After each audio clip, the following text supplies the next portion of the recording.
Hey guys, Brian delivers you the goods here. I'm returning to you finally for this afternoon review for a movie review, the next 2024 movie review, and then I'll get to The Last of Us Season 2 Episode 1 video sometime in the next hour or so after I get done with it.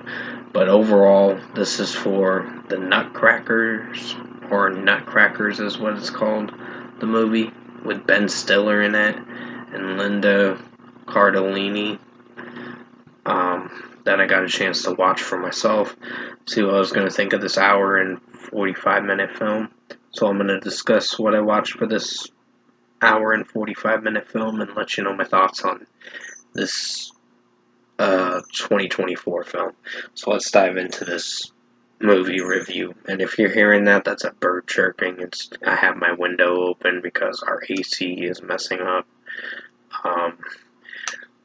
It's been messing up a little bit, but it's just got to get fixed. So there's always other things we're dealing with, and it relies on us coming up with money for it that we don't have right now, but we're trying. Times are tough right now in this economy. It really is. So basically, Ben Stiller plays this guy Mike or whatever. He's like this real estate agent or supervisor or whatever of a real estate company, and he's one of the big high executives in a way. And he finds out his sister and her lover passed away, and he's having to raise 4 kids. Go over there to babysit 4 kids for the weekend, and he eventually starts getting close to the kids at the very end of the film. He doesn't. He thinks he's starting to have a bond with the kids or whatever, but there was a lot of cringy moments through this film that I would say are kind of the downfall of this film. It's not one of the worst films of 2024, but it's kind of meh.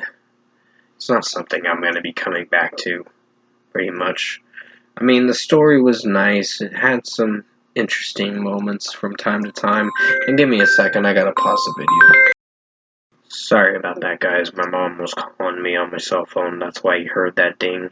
So, pretty much, Ben Stiller doesn't, connect officially till, close to the end of the film. At the very end of the film with the kids and all that. So, he basically kind of tries to get rid of them and tries to babysit them till they find another foster home, and then things don't work out in that way, so he eventually grows attached to them, and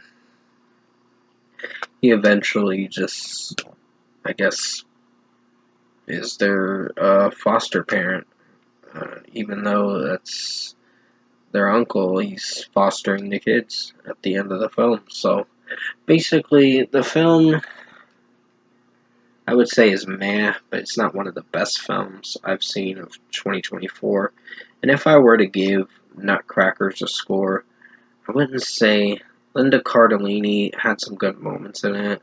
Ben Stiller had some. There were some moments in the film that were pretty cringy with them talking about sex. And it's like, really? For kids to talk about it? That kind of ruins the movie's reception in a way. So, basically, if I were to give this movie, Nutcrackers, a score, I'm going to have to give it a disappointing 5.5 out of 10. It's unfortunately a letdown.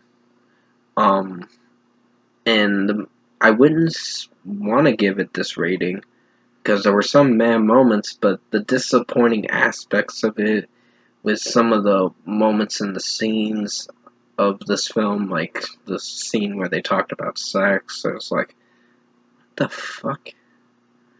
It was, there were some cringy moments through this film. The beginning was kind of crappy when it started off, and then it started building up later on in the film where it just had a meh ending.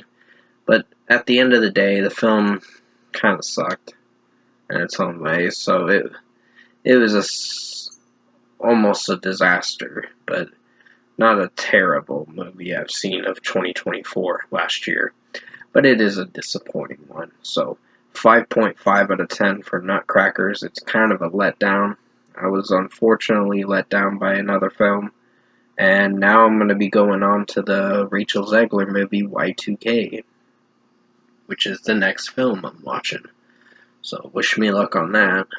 And then after that, it's just other 2024 films. I got like 9 more left to watch, and then I'll be in the 2025 films for starting with January. But other than that, I hope you enjoyed this Nutcrackers movie review. It's a 5.5 out of 10, unfortunately, and I will have that Last of Us Season 2 Episode 1 video coming out as soon as I can. With that being said, thank you guys for watching this movie review this afternoon.